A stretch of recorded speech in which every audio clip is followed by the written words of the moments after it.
Hey YouTube, so today guys, we have a pretty interesting video here. So basically, recently, the development times of each Zelda game has been released. So what we have here is a chart here that shows us the development time and the team size, basically the number of people who worked on the game and the years, basically how long it took to make the game.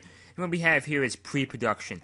Pre-production. I mean, I guess pre-production could just mean research and stuff. I'm not entirely sure what that means by pre-production, but that would be my guess. So I'm not too surprised here by many of these figures. But although I'm not surprised by too much, there is a few things I do feel is notable. First of all, Skyward Sword. Really, did they spend that much time on Skyward Sword?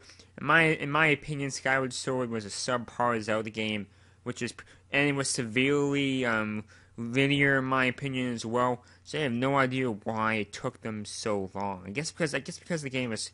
I would say they definitely took a risk on the game. It's definitely pretty different than previous Zelda games. So I guess that's why you see all this pre-development time of just research and stuff. But overall, the game didn't. I mean, the amount of staff it took, 185 people, which is the most of any Zelda game here, and the development time is about 5.5 years, including pre-production. So all this stuff. I mean, this was not in the end here. Nintendo did not make a good investment here, but they did in fact take a risk. So you can't hate on them too much. So guys, another kind of interesting thing here is the development time for Phantom Hourglass. It was almost the same as Twilight Princess, but Twilight Princess is a console game, so I'm kind of surprised that Twilight Princess was the same development time as Phantom Hourglass, considering how much bigger and higher budget the game had.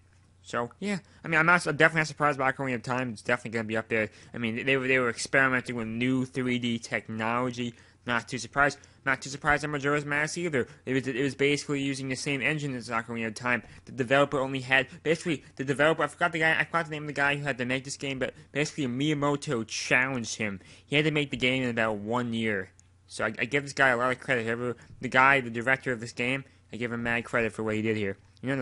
I mean, guys, one thing, some people may be surprised by the Legend of Zelda, how much development time it needed, but you gotta remember, back then, look at the number of people who worked on the game, 6. I mean, Nintendo was a small company at first, so that's why there was more development time for this game than, than A Link to the Past, even though A Link to the Past was a much bigger game in all respects, you know what I'm saying?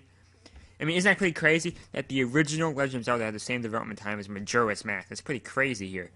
But in the end, it all makes sense. Everything has a reason to it. You know what I'm saying? You can't just look at this, the stats here and just say, oh, as the games get newer and newer, it's just more and more people. So you can't look at it like that. You also have to evaluate the circumstances before each game. Okay? So guys, I really hope you enjoyed this video. So thank you and bye.